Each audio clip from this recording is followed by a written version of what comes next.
Okay, can you hear me? Hello, everyone. So welcome to plenary session of the dark matter. And this session, we will have two talks in this session, one from Maxim Pospelov, who will tell us about the theory overview, and the other one from Marc Schumann, who is going to tell us about the experimental review. So Maxim, I'll inform you after 20 minutes from now to tell you that you have 5 minutes left, and to be able to have 5 minutes discussion at the end. And my request to audience is that please post your question in Q&A, which you can find at the bottom of the Zoom window. I'll pick up at the end of the talk. Okay, let's get started. Maxim, please.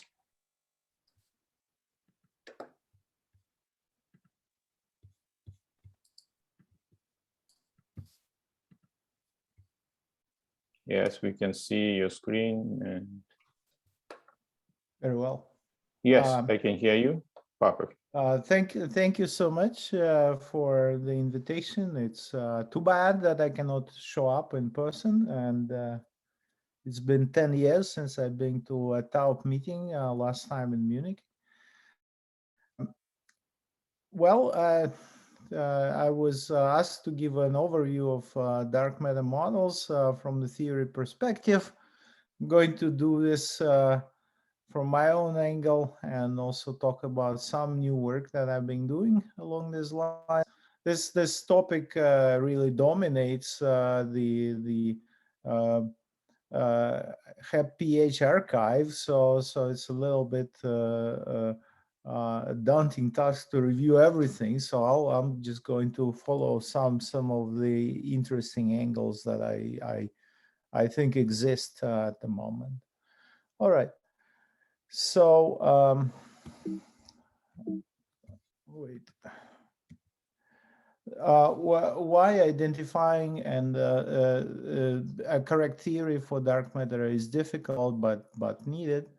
Well, first of all, the cosmological evidence for dark matter exists on the highest possible distance scales. The smallest possible distance scale at which we know that dark matter exists is so something like 10 to the 21 centimeters, the sizes of smallest galaxies.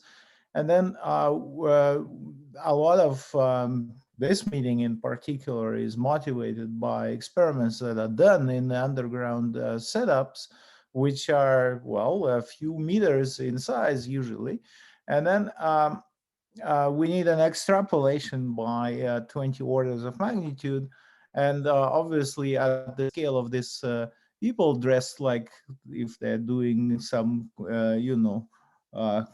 COVID care. There is 20 orders of magnitude extrapolation, and the theory, of course, is the first step, because at that scale there would be maybe many dark matter particles, or no dark matter particles, or a few dark matter particles. Right? The particle physics, of course, physicists have a bias that that it might be a new form of elementary particles, and this bias comes from the idea, well, from the observations really, that at the very early stages of the universe, it was a relatively simple affair where all the data can be described by a relatively compact model. And so that simplicity may actually imply also the simplicity of the structure behind it.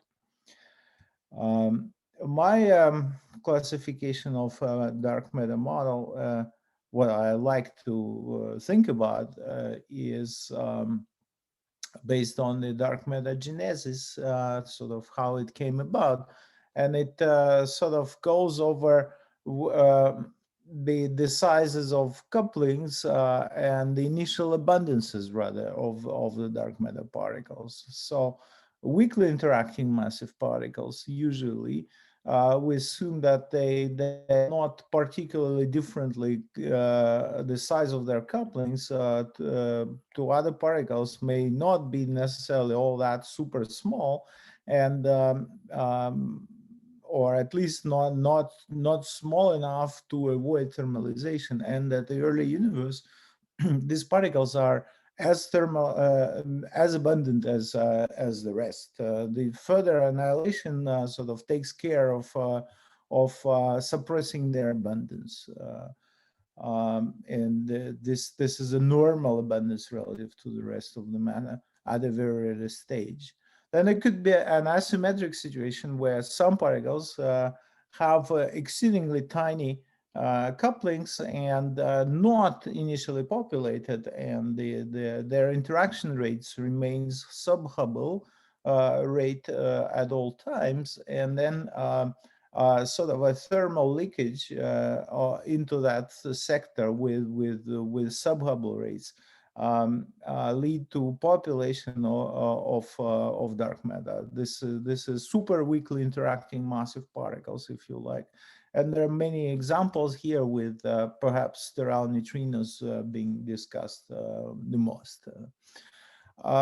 Then there can be a third possibility where as now we're talking about exclusively bosons, where the initial abundances, the particles are also not thermalized, and their initial abundances are in the form of condensate, and they're a lot larger than the abundances of thermal gammas, just simply because these are not moving particles. So this is the super cool dark matter, and it includes many possibilities, including a famous QCD axion. So these are all reasonable options, and the signatures, of course, can be completely different. Then, of course, there is also a macroscopic dark matter. There could be lumps of particles if they have self-interaction and so on. And this can get infinitely complex. But then if you move towards larger and larger objects, then it suddenly becomes simpler. So it could be a collection of primordial black holes, etc. All right, so we are going to concentrate mostly on WIMPs in this talk. And this idea comes back to Weinberg, Lee, and the Russian physicists. And the idea is basically indeed that the abundance of dark matter particle as the universe unfolds and cools is self-regulated by their annihilation. If we think about the annihilation rates given by basically a weak scale formula, the sort of perturbative formula, we arrive where alpha is, say, alpha electromagnetic. We arrive at the weak scale of as the most reasonable scale that gives the correct annihilation cross section, not that leads to the correct dark matter abundance. Over the years, there's been thousands of literally studies of various mechanisms that can take a pair of dark matter particles into the Stern model states. So the pictorially it's here and can be this transition can be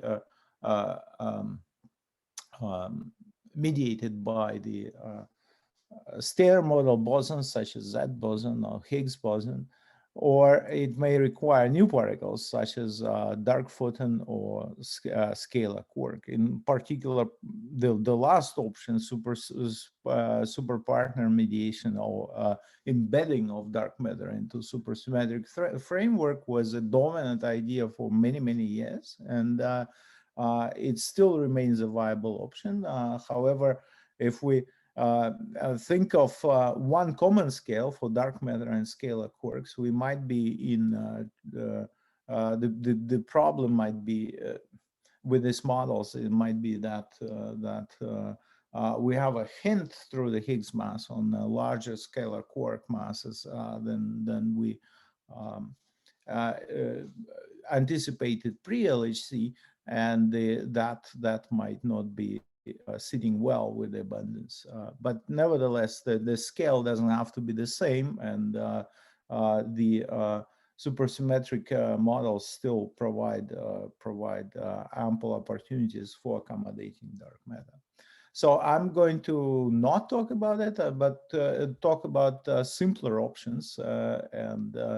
One of the ideas that's been sort of entertained in the last few years is the ideas of dark sectors, where on top of the standard model, you add the dark sector.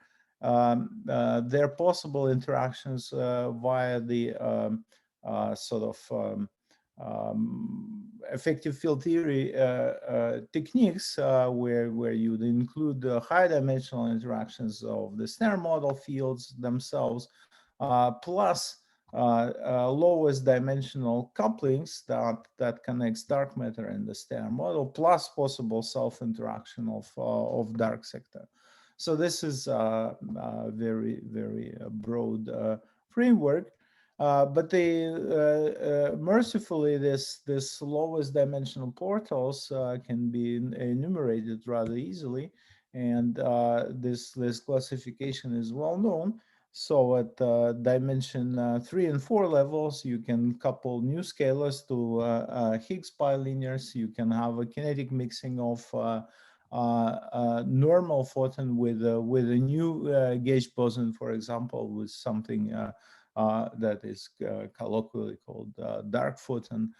You can have a new interaction of a new fermion with the composite Higgs times the left-handed fermion of the standard model. The lepton of the standard model. This is of course a famous neutrino Yukawa coupling interaction that we believe is behind the neutrino masses and mixing, maybe behind the neutrino masses and mixings, and so on. The list goes on, includes axionic portals, and you can extend it to high dimensional operators. So in the last, so this is an example of the simplest dark matter model built out of the a new fermion interacting with a dark photon that has a kinetic mixing with a normal photon and interacting with an electron, for example. So this is the model that takes really not much space to write down, and it describes a viable option. So based on this models, you can significantly extend the mass range for WIMPs and cover from an MeV to a much higher scales, and that's an example of two dark matter models based on scalar dark matter mediated by the dark photon, or the fermionic dark matter mediated by the scalar that mixes with the Higgs. And these models provide viable dark matter candidates going all the way down to an MeV. And so with a lot of investments in searching for dark matter with masses larger than GeV, models with sub-GeV can be a blind spot. So this approach to these portals has been exploited very much in recent particle physics literature, and I was part of it. And we have, with Physics Beyond Colliders, formulated the set of very simple models of the mediators and dark matter, and that's been sort of contrasted with the sensitivities of various experiments. So in the recent review, there is a compendium of sensitivity plots where various models are contrasted with existing and constraints and future sensitivities. So here, for example, you're looking at model that I've just shown, the dark matter model interacting with the standard model via the dark photon, and there is sort of a prediction based on freeze-out calculation that still allows for the um, viable solutions, and there is a lot of attempts to cover this way in a new set of experiments, and in particular by NA64 and maybe in the US by the LDMX collaboration. Now I'm going to switch to the direct detection and trying to use some of the most exciting data that's been pouring out of the Xenon suite of experiments that found their way of scaling up and staying clean, and that created a lot of exclusion sort of points, taking out one by one many models of the dark matter that were otherwise allowed. And then this is how the typical curve looks like, with an optimal sensitivity connected to when the dark matter mass and the nuclear masses are on the same order of magnitude. This direction requires enormous effort and investment, and it's mostly the experimental progress. This direction, where you lose sensitivity due to the lightness of dark matter, and it's falling below the threshold, can be sort of addressed by theory as well, and by and this direction where you're allowed to be clever, and so many theorists think about that direction as well, as how to extend the reach of these experiments. So also not only the nuclear scattering, but the electron scattering being probed. And in 2020, I noticed that the results reported were really spot on with the predictions made by the Xenon 1-ton experiment about their sort of expected backgrounds at the onset of the experiment. And also intriguingly, there was some excess in a sort of a 2.5 keV kind of range that generated quite a lot of excitement, which perhaps is premature, but we will see. So now I'm going to discuss two blind areas for direct detection and how one can sort of harness the power of these experimental constraints. So the first one is MeV scale dark matter, and the MeV scale dark matter has kinetic energy in an electron volt, which falls below the ionization threshold for xenon. So back in 2017, when I started thinking about it, the situation was that there were constraints from Xenon 100, Xenon 10, and no limits to the left, right? At the same time, a lot of smart people, including Yonit, whom you're going to hear later, has started thinking about how to modify the existing experiments and how to, or the experimental techniques, how to bring the thresholds down and exploit sort of newly emerging R&D in that direction. But what I'm going to talk about is a possibility of a double collision, and that creates fast dark matter particles that stick out outside of the distribution, and being fast, then they can be detected using the conventional techniques. So one of the interesting stories is that there can be a dark matter scattering inside the sun. The sun appears, of course, as a small spot on the sky, well, not that small, but small enough. But the dark matter has a possibility of coming in, scattering a few times once, and coming out with a velocity much larger than the initial velocity if its mass is small. say commensurate with electron mass, then the flux is expected to be small at the level of 10⁻⁶, but the velocity of these dark matter particles would be say an order of magnitude larger than the galactic velocity. So it will be a hard tail based on the fact that the electrons inside the center of the sun move with a velocity that is just a fraction of the speed of light. So we have done these calculations before, and then we have updated this very recently. There are other groups working on this, and here how the limits on the electron interaction with the electron look like. So there is a constraint on the contact interaction at the level of 10⁻37 coming from the xenon 1-ton experiment. There is a lot of new ground covered, and this is the model with massless mediators where the sensitivity corresponds to kind of so this is a model roughly like of milli-charged dark matter, and the sensitivity corresponds to 10⁻⁹ of electron charge.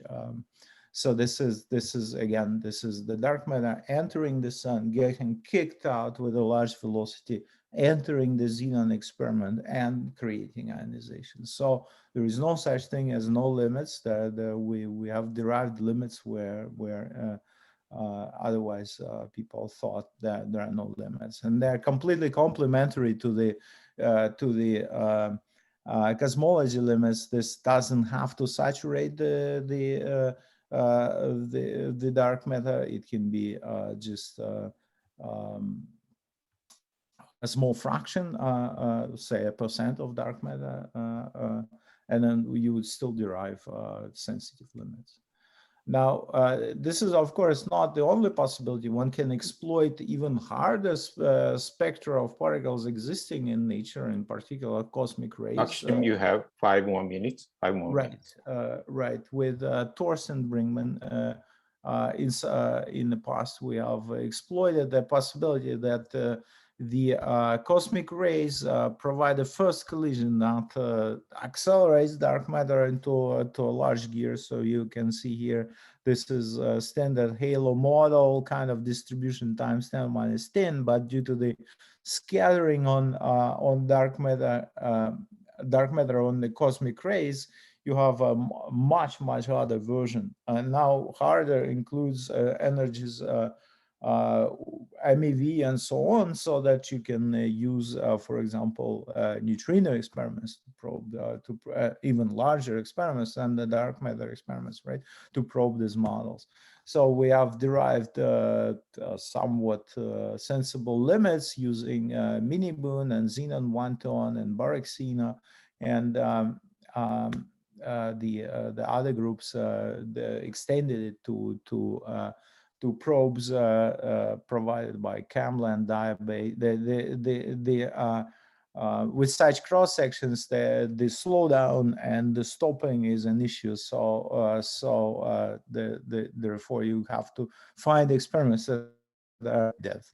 So this is all constraints that are being derived in the last 2-3 years. So this is and in some senses model independent. All right. I should just mention that if dark matter cross section is largish, and it's usual, and its abundance says 10⁻³ from the relative dark matter total dark matter abundance. The usual story is that it's very hard to see such particles because they're going to get slowed down and thermalize, but one can try to also do this trick in the lab, that is accelerate dark matter using the underground laboratory, accelerators existing in underground laboratories. So use this collision to first collision with the proton beam to create fast dark matter particles, and then try to see them this dark matter scattering in the dark matter detectors nearby. And that's with the group from Triumph. Right, and then the final idea that I have that I wanted to bounce off you is that the models of dark matter provide such a variety of possibilities that there is a possibility of having bound states of dark matter and normal matter. So here there is a model of doesn't even occupy one line. So there is a chi that we take in the electroweak scale, and there is a dark photon that is mediating the interaction. And if the couplings are such that the kinetic mixing is 10 minus 3, and alpha dark is large, then you can have bound states of dark matter with a normal matter. So it's in the constraints on the dark photon parameter space. This corresponds to this angle, to this corner. So the bound states can naturally have in this game the sort of a few keV binding, and this is how the wave functions roughly look like. The interesting story is that in terms of this sort of rescaled kinetic mixing parameter, the particles may actually preferentially bind to xenon and heavy elements, but not to bind to lighter elements whatsoever. And the process by which this is happening is just particle coming in, associating and releasing energy in terms of for example, electrons or photons. So it's from the point of view of dark matter direct detection, it will be like a direct detection. So there is something that helps when the such particle enters the terrestrial environment. There is a rapid thermalization followed by the diffusional drift and the gravitational sinking. That leads to actually over concentrations of such particles by a factor of 1 billion if they're in the electroweak scale. And that's helping. And when one can sort of exploit the signatures of that, and we have calculated, for example, the process of association of such particles with atoms, and apply which usually is Migdal like ejecting an electron from a bound orbit to an unbound orbit. And then the cross sections are in this ballpark, but since the velocity is very small, it's fairly large cross sections. So cutting the story short, you can derive sensitivity to the fraction of such dark matter if there is a binding to for example, xenon. So this is the binding to xenon with a 50 MeV mediator and 2.5 keV binding. So the other parameters are adjusted to do that, and then in green here you see the sensitivity of xenon experiment to the fractional abundance of such dark matter, and then it's clear that this experiment is sort of also capturing a very rare dark matter particle frontier where you can exploit down to 10⁻16 relative abundance. So this is and the different curves correspond to a capture by the intervening rock. If you marginalize over the alpha dark, you would see that on this dark photon parameter space there is sort of a triangular region where this dark matter nucleus binding is possible, and that's a region that is supposedly going to be explored by the a dedicated HPS experiment or the next installment of the LHCb experiment which is, of course, a multi-purpose detector. And so I reached my conclusion. So considerable investment goes into attempts to directly detect dark matter. And it's a distinct possibility that it can happen, especially if dark matter is a WIMP. Dark matter, dark sectors and feebly interacting particles is a newish framework that gives a wider range of dark matter masses and possibilities, and it's being sort of consistently explored at the moment. Then strong limits can be imposed even in blind spot areas using, like I showed you with the light dark matter, using subdominant components of the dark matter flux. And in particular, dark matter can be reflected from solar electrons, accelerated by cosmic rays and so on. And then simple dark matter theories based on dark photon may also give a very neat signature of bound state formation with nuclei, with atoms, resulting in electron-like energy release. And if you sitting somewhere at the boundary, you can, for example, if you wish, you can explain the xenon one-ton electron excess events using that, and that will be a consistent explanation. Of course, the diversity of dark matter models, something that should transpire from my talk, creates a diversity of experimental signatures, and now is the right time to explore them as much as investment is made into direct detection of dark matter. Thank you. Thank you, Maxim. Thanks for a very interesting talk. So now the time for the open for questions. So actually we have one question in Q&A from Michela related to the reflection in the sun. The same can happen with the same probability with any star in the galaxy. Actually, do you see Q&A? Maxim? Right, so I don't see it because I share my screen, right? But I got the question. Yes. Okay. So, well, the scattering on cosmic rays is, in some sense, a scattering on a fast galactic component, right? But if you ask the question, well, what's the scattering on this interior of say other stars in the galaxy? Does it contribute much to the flux? The answer is no. We are so close to the sun, right? And then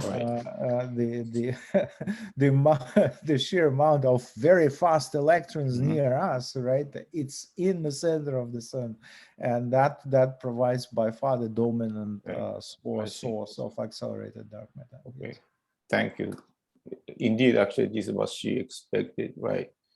Any other question? I don't see, but actually, can I ask one question on page 32?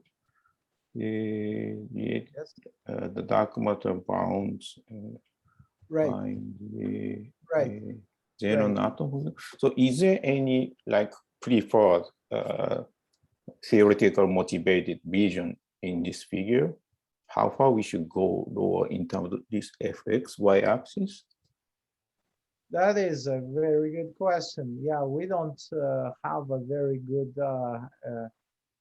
there is an the motivated region would be somewhere if you can see my cursor somewhere here, right? So let me turn it around. Let me say, okay, I take a model that thermalizes and has abundances of 10⁻⁴-ish. This is a model that easily happens in this model, which is very, very simple. This is here. If the alpha dark, which is built into this D, is sizable, if it's sort of order 1, you get the abundance of the skies at the level of 10⁻⁴-ish, for example, if the mass is in electroweak scale. All right, this is a small abundance. But if these particles thermalize, and their cross section with the normal atoms is large, but if they're thermalized, so over here, you can only have sensitivity from surface experiments where they haven't thermalized, right? And then naively think that, oh well, these models have a chance to survive. But if they form the bound states with nuclei, right, they're excluded by many orders of magnitude by the xenon experiment, right? Because the point is that even if they're thermalized, if there is a binding, right, it gives an exothermic reaction with enough energy output so that to be able to see it in xenon. So the most modulated part is here. But there are models that can be having as low as 10⁻16. That is a question of how the early universe is organized, and in the models, I hate to say that, with a smaller heating temperature, and then there could be only a partial population of these dark matter particles due to the energy reasons, and it could be a partial sensitivity to F. I happen to think that exploring very rare particles with a large cross sections is actually a fairly well-defined exercise that should also be pursued by direct detection experiments. Yes. Okay, thank you, Maxim. And actually, time is over. Thanks again, Maxim. So then let's move on to Marc Schumann, experimental overview. Okay, I can see your screen. Okay. And yeah, I can hear you. Okay, good. Can you hear me? Very good. So yeah. I will only very briefly turn on my camera because I have rather bad network connection here. So I want to save organizers for giving me the opportunity to present this review today. And let's start very basic. We are here in our galaxy, somewhere in the outskirts, and we are moving through the dark matter halo. And in fact, as we just heard from Maxim, we do not really know what dark matter is made of.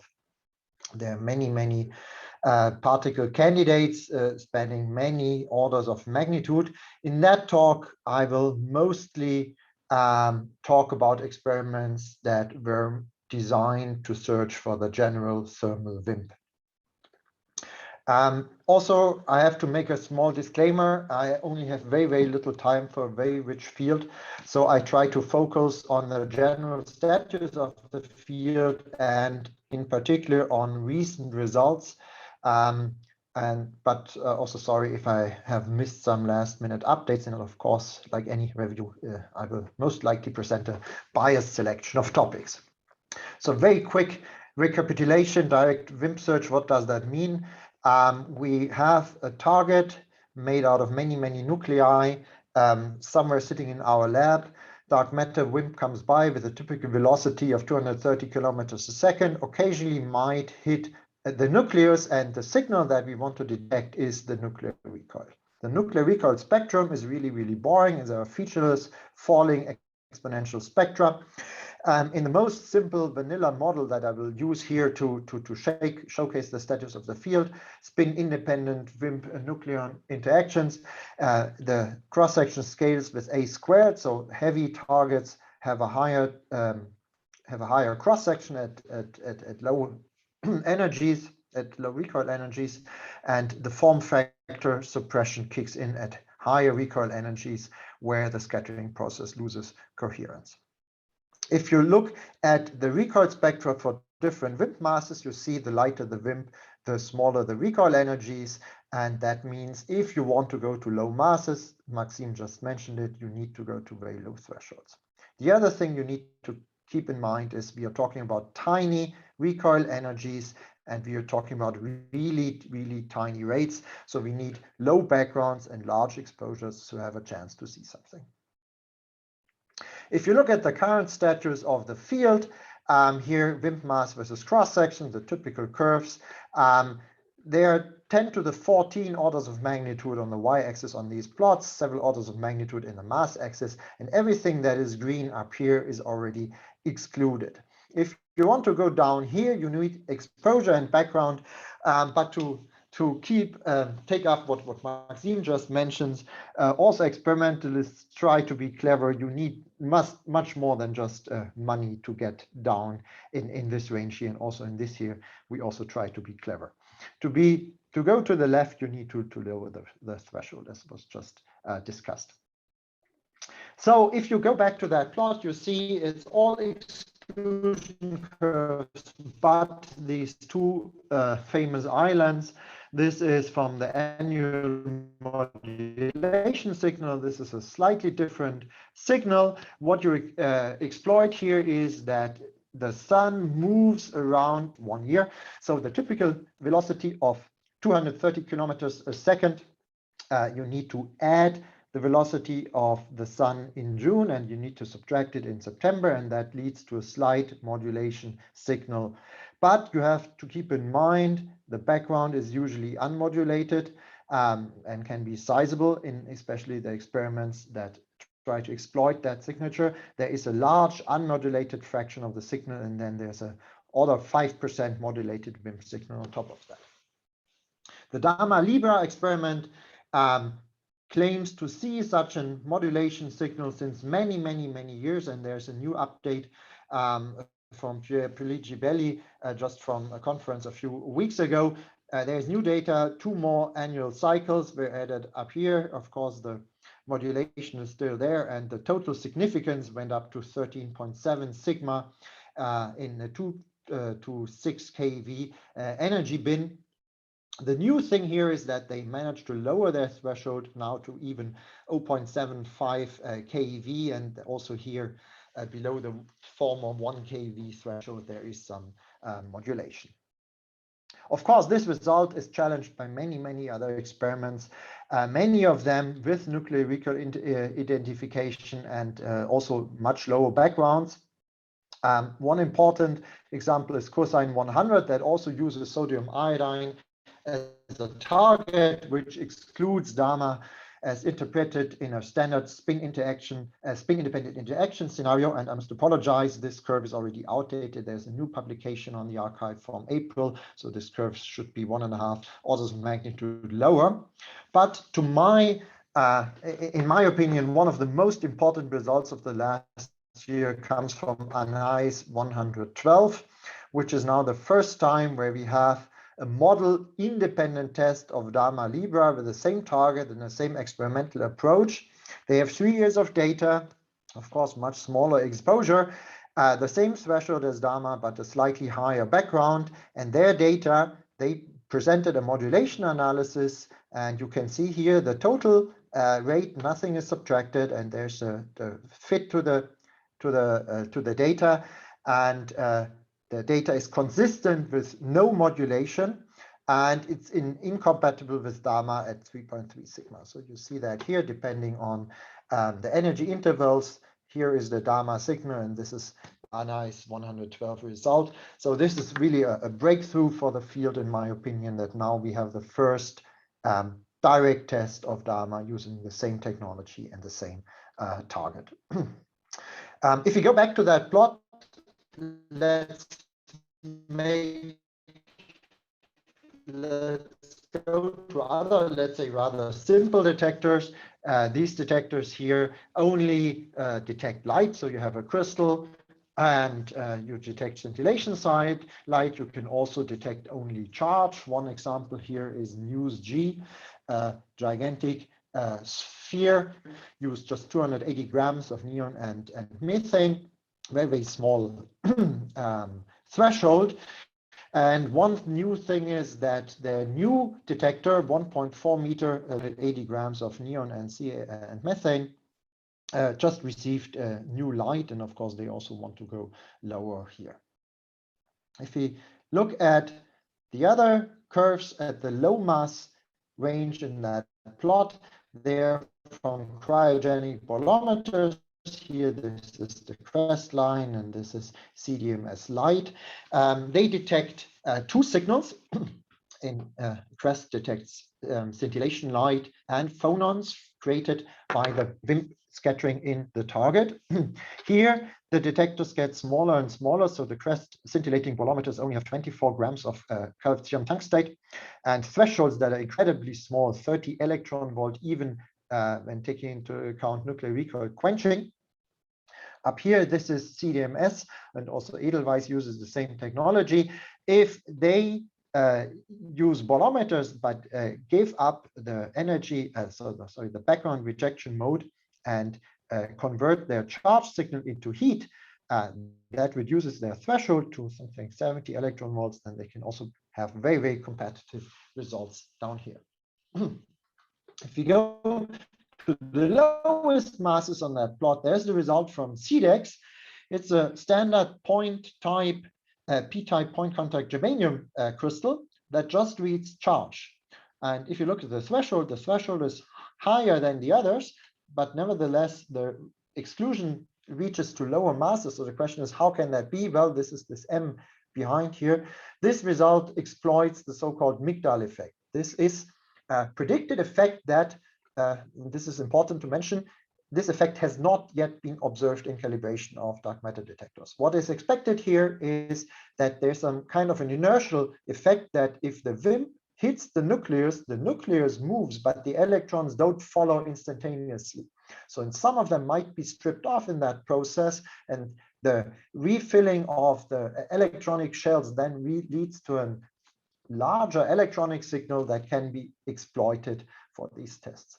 And of course, it's very important that this Migdal effect, which is basically just a different interpretation of the standard data that we have, is experimentally verified, and there's also lots of progress going on here. I just show one here from the Migdal collaboration from the UK. They want to measure directly the Migdal effect induced by neutron scattering.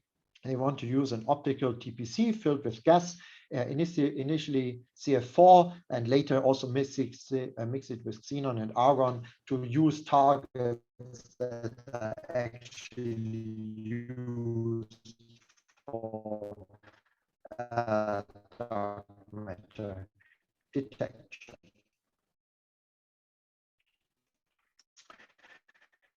Now let's go to higher masses here. The higher masses direct detection. Liquid noble gas detectors, xenon and argon are excellent scintillators, liquid state. The results are shown here for mass, 232 kilograms of xenon, and here deep 3600, more than 3 tons of liquid argon. And what you see immediately is, despite of the large target masses, both projects don't have a leading sensitivity, usually due to the higher backgrounds, which are harder to control in the single phase. And that also led to a consolidation of the field. Already a few years ago, DEEP joined the dark side project, and XMAS joined the xenon process. Nevertheless, DEEP 3600 is still running and has collected another 800 days of data. So we can expect new results. I think they were not yet presented at this conference. Dual phase TPCs, again, exploit that xenon and argon are excellent scintillators, but they can also be ionized easily. That means across the target, there's an electric field that is applied, and the electrons are drifted away from the interaction site through the liquid, extracted in the gas phase, where they create a second signal, which is called S2, which is proportional to the charge. This three-dimensional position reconstruction in the time projection chamber is used for position reconstruction. So you can fiducialize the target, or the backgrounds are at the corners, and you can use it for background rejection. If you give up the smaller light signal, obviously in a dual phase TPC, where you detect light and charge, the light signal is much smaller. So if you want to lower the threshold, you ignore the light signal, you only use the charge signal. You reduce your background rejection because you cannot use the ratio of S1 and S2 to detect nuclear recoils, but you can still use the multiplicity of neutrons, which will create several S2 signals for background rejection. but you can gain and reduce your threshold. And this is what you see here. Liquid xenon detectors essentially govern or basically dominate the entire sensitivity plots from lowest masses, 100 MeV, up to highest masses here, with the exception of that sweet spot where dark side, a 50 kilogram liquid argon detector still has the leading sensitivity. Down here, also the Migdal effect is taken into account. If you ignore results with the Migdal effect, the strongest limits come here from the CREST experiment. One new result, which I want to mention, comes from xenon 1 ton in this corner here. Here, the threshold was lowered to search actually for coherent neutrino nuclear scattering. For such a search, the model for accidental coincidences is crucial. 2 neutrinos were expected from the neutrino floor, but no excess was seen, and one can still place a very tight limit on low mass dark matter, but really using the systematically very clean S1, S2 analysis. So it's not an S2 only analysis. Now there's another very important new results from Panda X 4 ton. That's the first, let's say, of the generation 2 detectors with a multi-ton scale target. Panda X operates in China, 3.7 ton active liquid xenon target. So that's the largest dark matter detector with results, at least on the archive. The exposure is smaller than xenon 1 ton. The background level is similar and dominated by tritium and radon. And in a non-blind analysis, they saw a downward fluctuation of signal compared to the background expectation, which leads to that rather strong limit here. If we go to just 1 second to spin-dependent couplings, so far I was only talking about spin-independent couplings, but of course it might be that the interaction between WIMP and matter is different, and maybe it couples to spin. Here it depends on whether you look for WIMP proton interactions or WIMP neutron interactions. If you look for WIMP proton interaction, the stronger target is fluorine 19, which has a 100% abundance. So every target that uses fluorine is very sensitive to that interaction. And this parameter space is dominated by bubble chain targets. The WIMP neutron interactions are dominated by liquid xenon TPCs, since xenon contains xenon 129 and 131 with unpaired neutron spins. WIMP electron scattering is also something that is called direct detection. Here, you really look for interactions of dark matter with atomic electrons.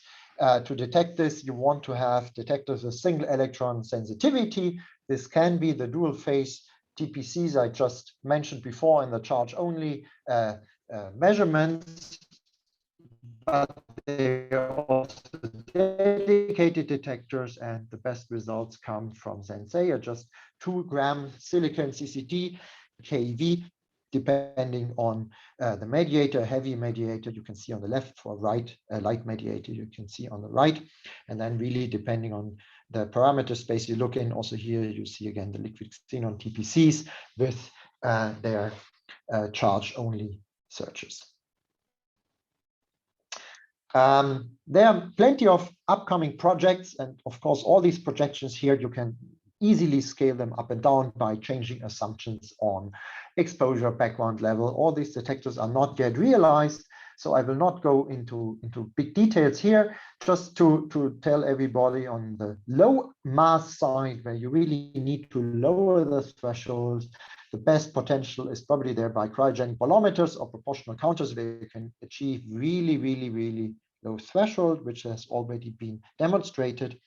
This high mass region, is kind of clear that it can be only exploited by liquid xenon and liquid argon TPCs, where you can achieve multi-ton scale targets and lowest backgrounds. Everything here is limited by this floor from coherent neutrino nuclear scattering. The floor, if you calculate it for the different targets, has slightly different shape, but more or less the same here. This here comes from boron 8 neutrinos from the sun, and this here comes from atmospheric neutrinos, which you see here. And for example, here for 6 GeV WIMP in liquid xenon, the boron 8 spectrum and the WIMP spectrum are indistinguishable.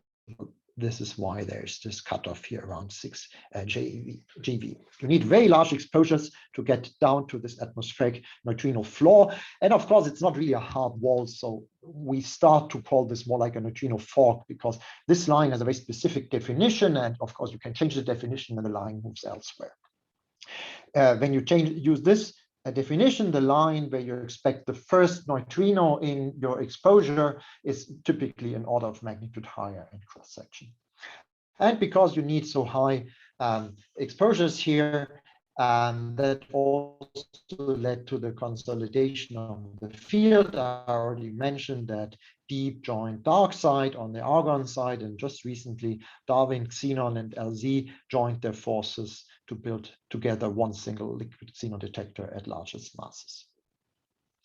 There's one other thing that I would like to mention, which is a direct detection community initiative by these people here from many different direct detection experiments. They wrote a white paper with recommendations how to report results. And I just want to quickly recapitulate the most, in my opinion, important recommendations they have: that we all should perform blind analysis toward any bias. We should assess confidence interval discovery significance using profile likelihood ratio, which is by now the standard of the field. We should use two-sided test statistics to have a smooth transition between limit and detection. Of course, we should correct for look elsewhere effects. We should power constrain the results to avoid bias by large underfluctuations. And then they recommend an excess threshold of a 3 sigma global significance to start to report excesses. That's the last thing I want to mention. Marc, you have 5 more minutes. Yeah, 5 more minutes. The last thing I want to mention in that talk is an excess that created a lot of attention in the last year. This is this xenon 1 ton excess that also Maxim mentioned before. By now at almost 300 citations in the last year. So what is that excess? There's also a more detailed talk on that during that conference by Jin-Chang Ye. Usually, when you look here at the S2 signal versus the S1 signal in a liquid xenon or liquid argon time projection chamber, the WIMP surge region is down here where you have the WIMP surge, the nuclear recoils. And everything that is up here in this green band is the electron recoil, which is usually treated as the background. But in fact, this background is among the lowest backgrounds ever achieved in any experiment. So it is worth to look for possible deviations from the background expectation. And if you do a very detailed background modeling, you can see that this works fairly well here for xenon 1 ton. But if you look at the lowest energy bins, there's indeed a small excess where it deviates. And this excess in the 1 to 7 keV range is, if you just look at the naive counting numbers, 3.3 sigma fluctuation.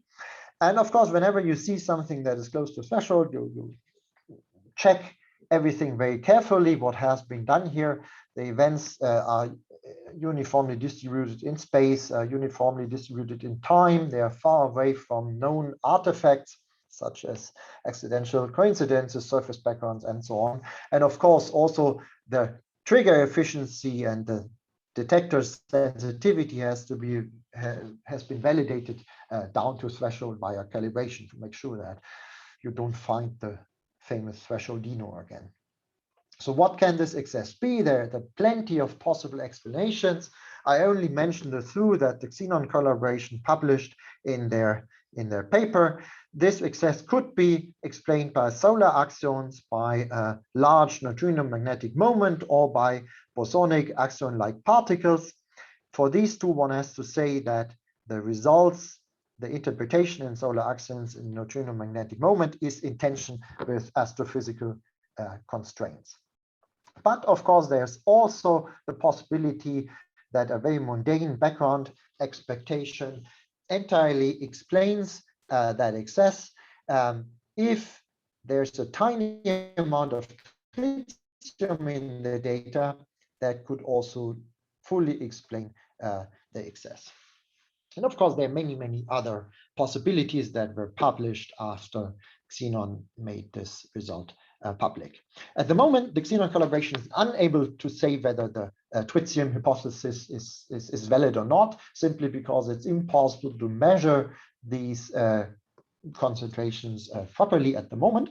So what do you do in that situation? You wait for new data, and luckily there are new experiments coming online. I already mentioned PandaX, which just published new results at the same background level as Xenon, 1 ton, but there's Xenon N ton at Gran Sasso and LZ and the Sanford lab in the US, which are basically starting taking data now. Xenon N ton has an almost 6 ton liquid xenon target.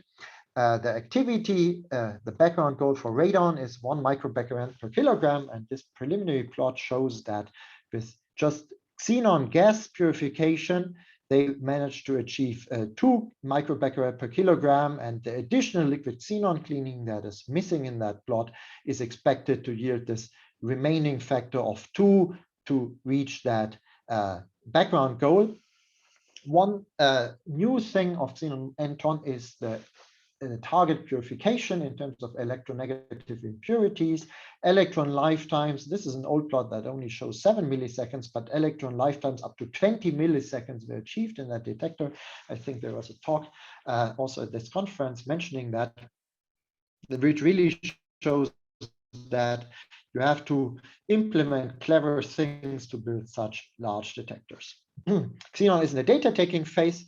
LZ in the US with a 7 ton target and radon background goal of 2 microbecquerel per kilogram is currently in the commissioning phase. They filled liquid xenon, they installed this summer their outer detector and are ready for first data later this year.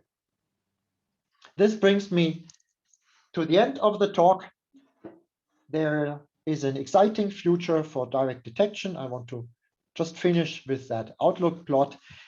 This is a very diverse experimental landscape. There are many, many different projects with different technologies and different challenges.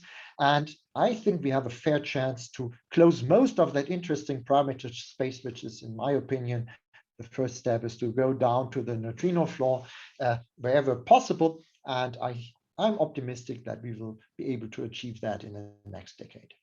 Thank you.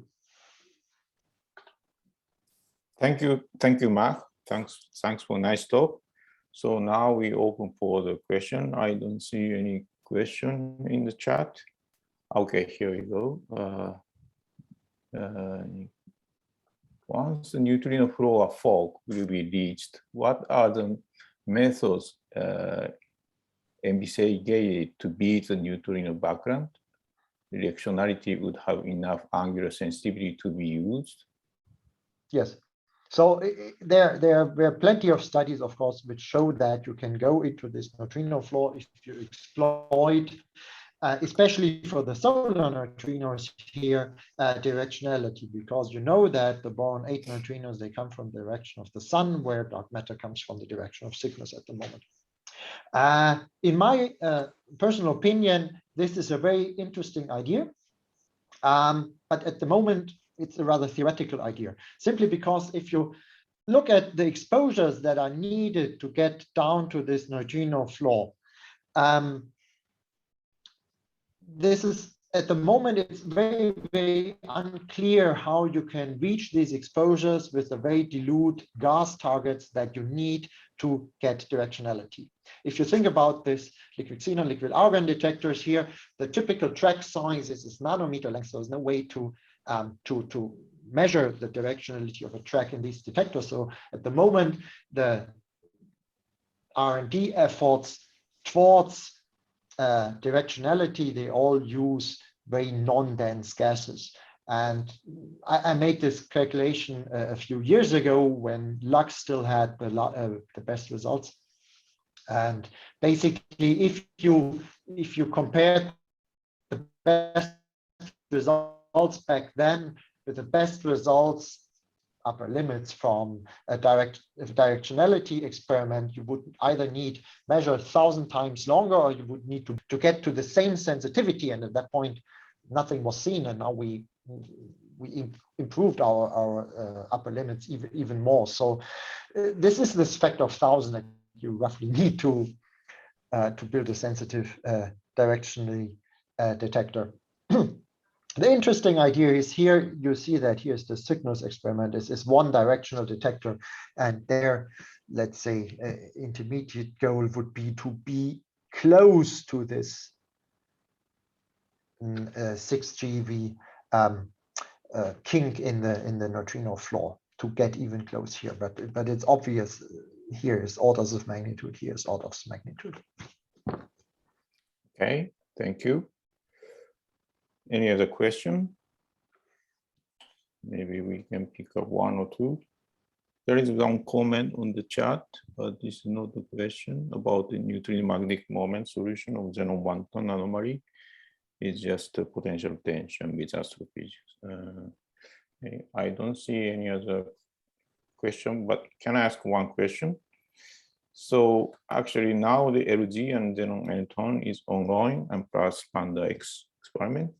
Beyond that, you have experiments such as Darwin and Argo. Could you tell us about like timeline for those experiments when we actually reach this neutrino fog? So, of course, challenging because it's related to funding. So if you think again here about the neutrino fog, neutrino floor at this threshold where we still can see the solar neutrino floor, I think this we will really see probably in the next year. I mentioned this new result from xenon 1-ton, which tried to see the first signal here, but expected 2, saw nothing. So just missed it. But online, I think this is something that will happen next year. Will happen here is, of course, a different story. Darwin, basically, this expected, the name will probably change. Darwin and LZ joined forces now to a new detector to build at this generation 3 scale. This is something that will happen only after xenon n-ton and LZ will publish the first results, which will, I would say, in a 10 years time scale, this is realistic. On the argon side, this is probably the. Oops. We lost Marc, or okay, here we go. I don't know if I am the only one. I cannot hear actually, Marc. Sorry, I just got kicked out. Okay. On the argon side, the time scales might be a little bit longer. I think DarkSide 20K is expected to start taking data in 1 to 2 years. And of course, also here, I guess funding agencies first want to see that the detector works, and then there will be the movements towards Argo. And for Argo, it's not even clear yet whether it will be a single phase or a dual phase detector, simply because argon has this great benefit over this advantage over liquid xenon, that it has pulse shape discrimination. So based on the light signal only, one can discriminate between electron recoils and nuclear recoils. And so that means, in principle, there is the potential that a single phase detector alone can achieve very high discrimination levels and very low background levels. But this still has to be demonstrated. Thanks, Marc. So let's take the last quick question from Christopher. Does the Xenon collaboration have any plans to calibrate or measure the Migdal effect directly in the Xenon n-ton detector? At the moment, I don't think that there's a concrete plan on doing so. Okay, thank you, Marc. I think we can close this session. Thanks everyone for joining. Probably we have to reconnect if you continue to join in this session after that. Okay, thank you very much and have a nice day. Bye-bye. Thank you. Bye.